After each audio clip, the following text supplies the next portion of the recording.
अ fly wheel, ये wheels नहीं ये व्हील है, rotates at a constant speed of 3000 RPM. RPM का मतलब है रिवोल्यूशन पर मिनट, एक मिनट में ये 3000 रिवोल्यूशंस को कंप्लीट करता है, ठीक है। The angle described by the shaft in the radian in 1 second is. अब जो शाफ्ट है जो कि व्हील के सेंटर में होता है, वो एट द सेंटर कितना एंगल डिस्क्राइब करेगा या कितना एंगल बनाता है इन रेडियन पर सेकंड। रेडियन पर सेकंड जो है वो एंगुलर वेलोसिटी का एसआई यूनिट है। आपको एग्ज़ाम में ये भी पूछा जा सकता है कि इस वैल्यू के लिए एंगुलर वेलोसिटी की एसआई यूनिट में वैल्यू क्या होगी। तो एक बार फिर से इसको सिंप्लीफाई करते हैं कि एक व्हील है जिसकी एंगुलर वेलोसिटी 3000 रेवोल्यूशन पर मिनट है और हमें बताया गया है कि इसके सेंटर पर कितना एंगल बनेगा और उसकी वैल्यू रेडियन पर सेकंड है। तो सिंपल केस ये है कि हमने इस रिवॉल्यूशन पर मिनट वाले वैल्यू को रेडियन पर सेकंड में कन्वर्ट करना है और जैसे ही हमें कोई वैल्यू रेडियन पर सेकंड में मिल जाएगी तो उसका मतलब यही होगा कि एक सेकंड में कितना रेडियन एंगल बनाता है एट द सेंटर। रेडियन पर सेकंड का क्या मतलब, यही मतलब है कि एक सेकंड में ये शाफ्ट कितना एंगल बनाता है इन रेडियन पर, इन रेडियन, ठीक है, डिग्रीज वगैरह में नहीं। तो चलिए इसको सॉल्व करते हैं। सिंपल केस है। सबसे पहले कन्वर्जन फैक्टर्स ये है कि 1 रिवोल्यूशन में 2 पाई रेडियन होते हैं और 1 मिनट में 60 सेकंड होते हैं।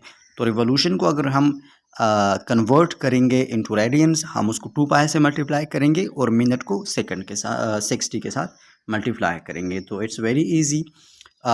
3000 रिवोल्यूशन पर मिनट की वैल्यू हमें गिवन है, हमने इसको मल्टीप्लाई करना है 25 डिवाइड बाई 60। तो हमें जो रिजल्ट मिलेगा that will be in radian पर सेकंड। रेडियन पर सेकंड में हमें आंसर मिलेगा। अब इसको मल्टीप्लाई करने के बाद हम सिंप्लीफाई करते हैं, जो ज़ीरो है 60 का वो इस ज़ीरो के साथ कैंसिल हो जाएगा और जो ऊपर 2 है इसको हम नीचे 6 के साथ कैंसिल करते हैं जिसमें 3 आ जाएगी और फिर अगेन 3 को 3 के साथ कैंसिल करेंगे तो ये 1 आ जाएगा और जो हमारा रिजल्टेंट आंसर होगा that will be 100 pi.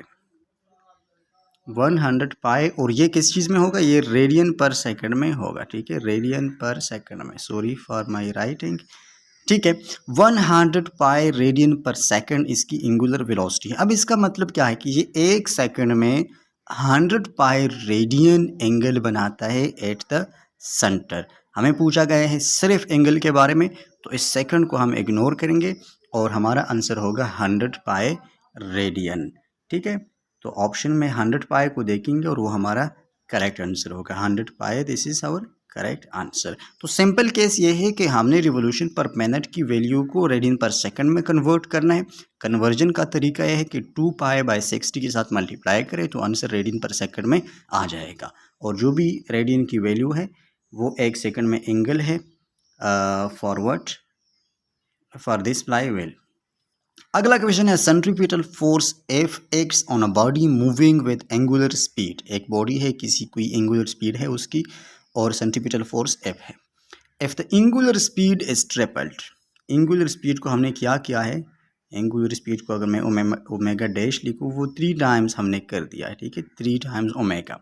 Then the magnitude of centripetal force becomes, अगर हम एंगुलर वेलोसिटी को 3 टाइम्स इंक्रीज करते हैं तो सेंट्रीपिटल फोर्स पर क्या इफेक्ट होगी। सिंपल केस ये है। दो तरीके हैं इसको सॉल्व करने का। पहला तरीका ये है कि आप एंगुलर वेलोसिटी को रिलेट करें लीनियर वेलोसिटी के साथ और फिर सेंट्रीपिटल फोर्स के लिए देखें। दूसरा तरीका ये है कि आप सेंट्रीपिटल फोर्स का फार्मूला ही एंगुलर वेलोसिटी के टर्म में लिखें। देखिए सिंपल बात है, एंगुलर सेंट्रीपिटल फोर्स का जो फार्मूला है that is F is equal to mv² divided by R. तो सेंट्रीपिटल फोर्स के फार्मूला में तो एंगुलर वेलोसिटी नहीं आ रही है, तो लीनियर वेलोसिटी है जिसके साथ सेंट्रीपिटल फोर्स उसके स्क्वायर के साथ डायरेक्टली रिलेटेड है। मतलब अगर लीनियर वेलोसिटी 2 टाइम्स इंक्रीज होगी तो सेंट्रीपिटल फोर्स 4 टाइम्स इंक्रीज होगी। अगर लीनियर वेलोसिटी 4 टाइम्स इंक्रीज होगी तो सेंट्रीपिटल फोर्स 16 टाइम्स इंक्रीज होगी। ये रिलेशन याद रखें, दिस इज़ वेरी इंपॉर्टेंट। अब हम देखेंगे कि एंगुलर वेलोसिटी को 3 टाइम्स करने के लीनियर वेलोसिटी पर क्या इफेक्ट होगी। Linear velocity v is equal to R omega, दोनों डायरेक्टली रिलेटेड है, लीनियर वेलोसिटी डायरेक्टली रिलेटेड है एंगुलर वेलोसिटी के साथ।